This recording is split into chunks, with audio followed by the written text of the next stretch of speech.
What's good with y'all, man? So I relapsed, and I'm so sorry, man. I honestly, from now on, I'm just gonna do the work, and I'm gonna keep myself accountable. I might start having to post multiple times a day, but I had exams, and in general, man, that this past week is like the culmination of all the trials and stuff, and really me learning like why I struggled with sin and stuff like that.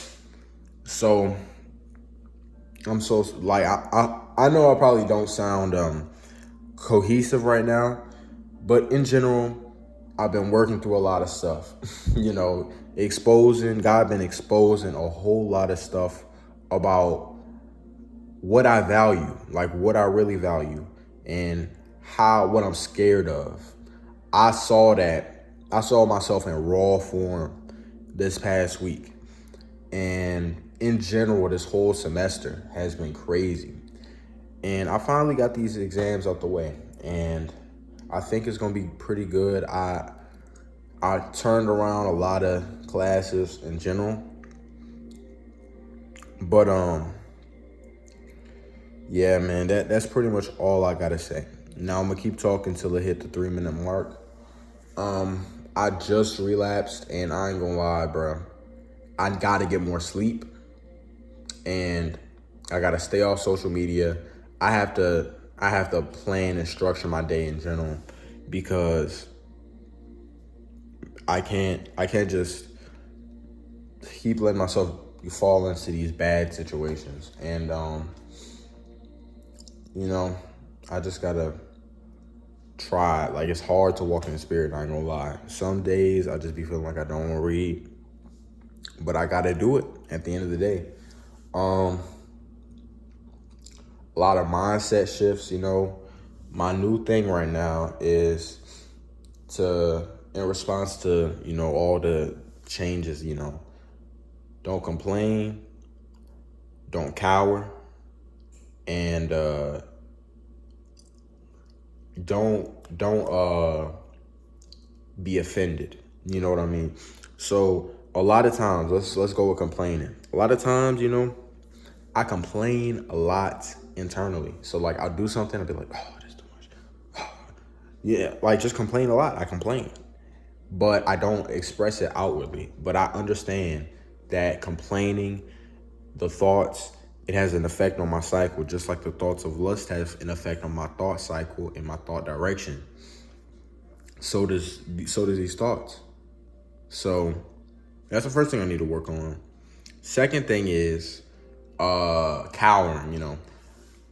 Just not being scared. There are times where I honestly, this is the thing I've been working on the most past years. Just put myself out there, saying stuff, saying how I feel. In general, I'm working on this, but it's also not being scared of what people think, and learning to let certain fears go. And how do you let a fear go? For me, if I'm scared about what somebody thinks about me, I just say, Michael, you just here to express yourself. Stop thinking about that. And I focus on what God says about me. And when I focus on what God says about me, when I focus on the truth, when I focus on, let's see what is actually going on with me right now, not how other people see me, what is going on within myself. And when I start to think like that, that's when I actually like begin to move past my fear and operate outside of my fear.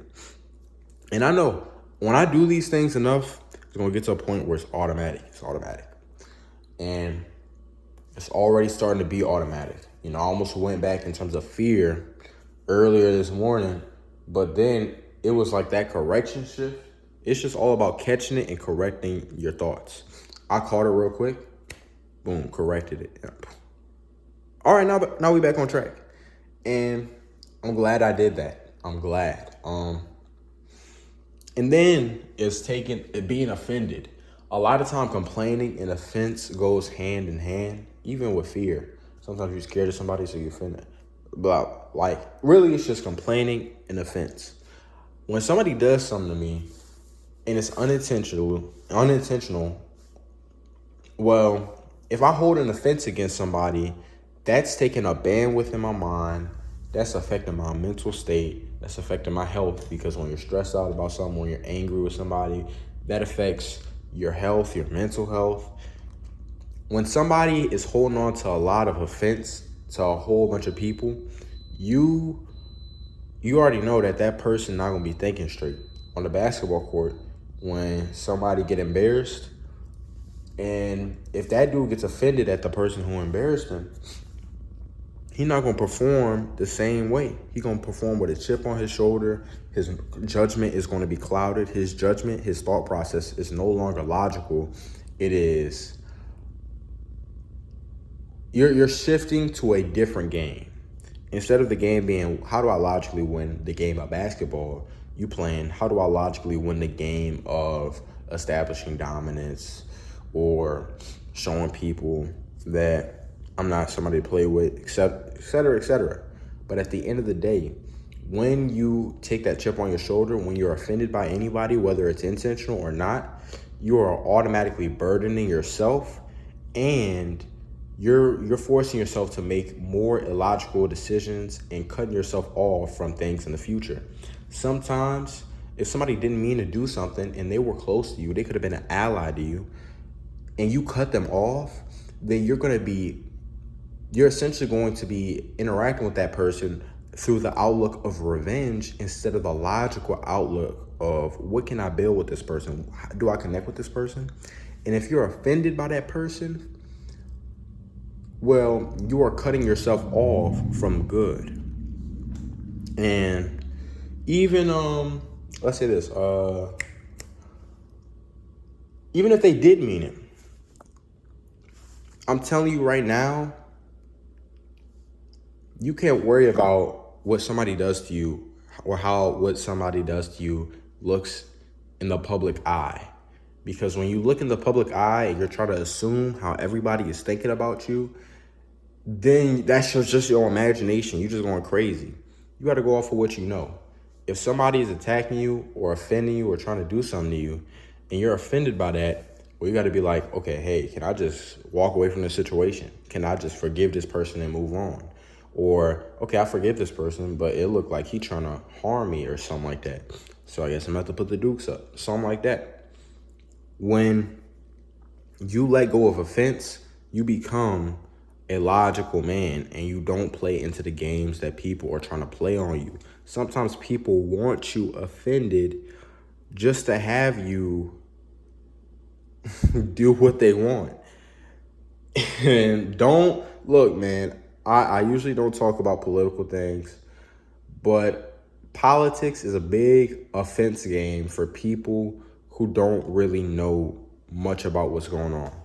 And I just heard something talking about Jeffrey Epstein started r/poll, or was involved in the starting of r/poll, and he knew a lot of moderators that were monitoring it, and that was part of his design. And if you don't know what r/poll is, or /poll/, if you don't know what that is, it's essentially a community on 4chan, a chat community, and it was notorious for being right wing, and it used to be perpetuated all throughout the news media, and it's just right wing, neo-Nazi stuff, etc. But guess what? His wife, Ghislaine Maxwell, knew moderators, and I think it was Ghislaine Maxwell herself who was a moderator of one of the biggest left-leaning subreddits on Reddit. So what I'm trying to say is, stop being offended. Somebody could say something to me, and I have to remember, we don't wrestle against flesh and blood. We wrestle against spirits. Spirits is our enemy. It's not human beings. And I'm not saying, oh, don't touch a human being. Don't like, if somebody's harming your life, well, you have to defend your life, of course. But you can't defend your life because you hate that person. No. You can't get into that game of hatred, because at the end of the day, hatred is used to make more people die. The goal of being offended, let me tell you this, the goal of why people want you offended, why people want you angry, why people want you to hate, is to kill more people. Demons won't kill people.